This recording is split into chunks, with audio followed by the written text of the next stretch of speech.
Donnerschlag. Gedankenanstoß und Inspiration. Im Januar hat man in den Medien von einem Schweizer hören und lesen, der der Ukraine auf der Seite von Kiew als Söldner dient. Warum? Er sagt, wenn er mit seinem Einsatz als Scharfschütze nur ein Kind retten könne, dann habe sich seine Arbeit schon gelohnt. Und er beklagt sich. Anders als in anderen Ländern, wo der Söldner gedankt werde, drohe ihm in der Schweiz Gefängnis. Das irritiert viele. Und genauso sorgt das Gesetz für europaweite Empörung, das verbietet, dass Munition und Rüstungsgüter, die in der Schweiz hergestellt werden, an kriegsführende Parteien weitergegeben werden. Darum fehlt zum Beispiel jetzt Munition für die deutschen Gepard-Flakpanzer. Sofort sind darum auch in der Schweiz Stimmen laut geworden, dass man doch die alten Gesetzeszöpfe abschneiden soll. Ist doch klar, was jetzt zu tun ist, oder? Bei aller Sympathie auf den ersten Blick sind mir andere Gedanken gekommen.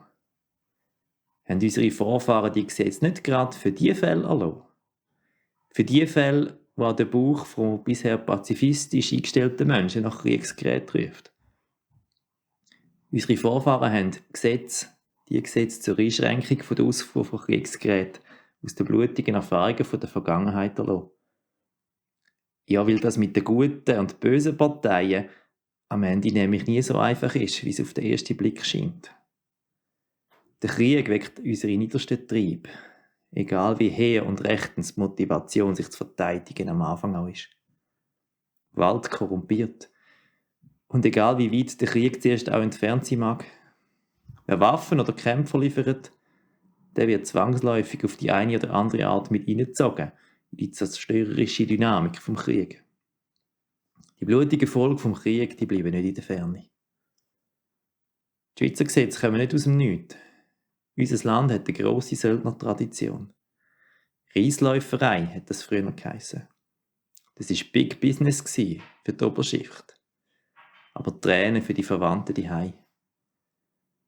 Dagegen haben sich zum Beispiel die Reformatoren gewehrt. Dass wir nicht falsch verstehen. Wie die meisten Metaller habe ich viel Sympathie für den Kampf vom Militär. Aber dann höre ich, wie Jesus bei seiner Verhaftung im Garten Gethsemane mahnend sagt: Wer das Schwert nimmt, der wird durch Schwert umkommen. Blut ruft immer noch Blut. Ja, es gibt in gewissen Situationen gute Gründe, sich auch mit Waffengewalt zu verteidigen. Aber Jesus hat mit dem Kreuz einen anderen Weg vorzeichnet.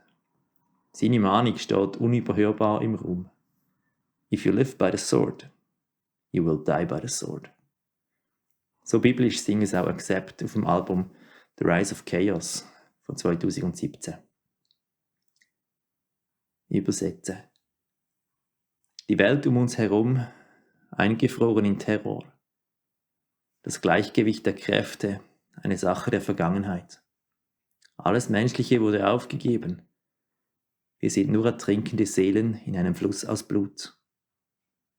Was in Jahrtausenden aufgebaut wurde, wird in einem Augenblick zerstört. Haben wir jegliches Mitgefühl und Liebe verloren, werfen wir unsere Seelen in die Leere. Wenn du durch das Schwert lebst, wirst du durch das Schwert sterben. Wenn du durch das Schwert lebst, wirst du durch das Schwert sterben.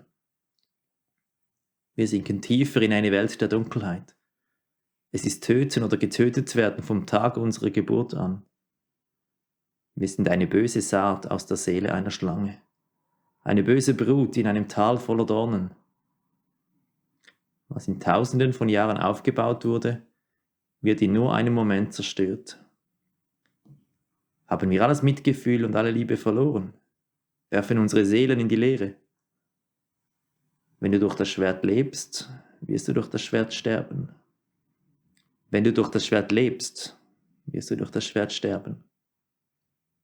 Blut und Rache, Eisen und Knochen, gefallene Krieger in Stein gemeißelt.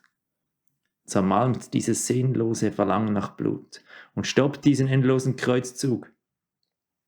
Besiege unsere Instinkte und lege den Stahl nieder. Rette unsere Kinder vor der Klinge. Wenn du durch das Schwert lebst, wirst du durch das Schwert sterben. Wenn du durch das Schwert lebst, wirst du durch das Schwert sterben.